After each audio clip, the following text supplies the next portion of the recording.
ಒಮ್ಮೆ ಬುದ್ಧನು ತುಂಬ ಬಾಯಾರಿಕೆಯಾಗಿ ತನ್ನ ಶಿಷ್ಯನಿಗೆ ಕುಡಿಯಲು ನದಿಯಲ್ಲಿ ನೀರನ್ನು ತರಲು ಸೂಚಿಸುತ್ತಾನೆ.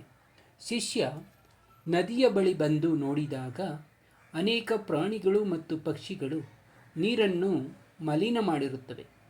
ಶುದ್ಧ ನೀರನ್ನು ತರಲು ಸಾಧ್ಯವಾಗದ ಶಿಷ್ಯನು ಬುದ್ಧನಲ್ಲಿ ಬಂದು ವಿವರಿಸುತ್ತಾನೆ. ನಂತರ ಹೀಗೆ 2-3 ಬಾರಿ ನೀರು ತರಲು ಕಳುಹಿಸಿದಾಗ ಶುದ್ಧ ನೀರು ದೊರೆಯುವುದಿಲ್ಲ.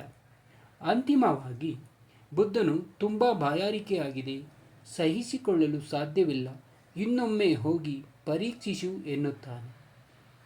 ಶಿಷ್ಯನು ಮತ್ತೆ ನದಿಯ ಬಳಿ ಬಂದು ನೋಡಿದಾಗ ನೀರಿನಲ್ಲಿನ ಕೊಳಕು ಅಂಶವೆಲ್ಲ ಹೋಗಿ ಶುದ್ಧ ನೀರು ಕಾಣಿಸುತ್ತದೆ.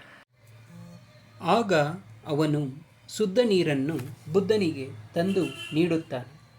ನೀರನ್ನು ಸೇವಿಸುತ್ತಾ ಬುದ್ಧನು ಹೇಳುತ್ತಾನೆ, ಜೀವನದಲ್ಲಿ ಪ್ರತಿಯೊಬ್ಬರಿಗೂ ತಕ್ಷಣಕ್ಕೆ ಯಶಸ್ಸು ದೊರೆಯುವುದಿಲ್ಲ, ಹಾಗೆ ಕಷ್ಟಗಳು ಬಗೆಹರಿಯುವುದಿಲ್ಲ. ಹೇಗೆ ಕೊಳಕು ನೀರು ಕಾಲ ಕಳೆದಂತೆ ಶುದ್ಧವಾಯಿತೋ ಹಾಗೆ ಪ್ರತಿಯೊಂದು ಕಷ್ಟಗಳಿಗೆ ತಾಳ್ಮೆಯಿಂದ ಯೋಚಿಸಿದರೆ ಪರಿಹಾರ ಮತ್ತು ಶಾಂತಿ ದೊರೆಯುತ್ತದೆ. ಪ್ರತಿಯೊಬ್ಬ ವ್ಯಕ್ತಿಗೂ ಕಷ್ಟಗಳು ಬಂದಾಗಲೇ ತಿಳಿಯುವುದು ಅವರು ಎಷ್ಟು ಬಲಿಷ್ಠರು, ಶಕ್ತಿಶಾಲಿಗಳು ಎಂದು, ಮತ್ತು ಅವರ ಬಂಧುಗಳು ಯಾರು ಎಂಬುದು.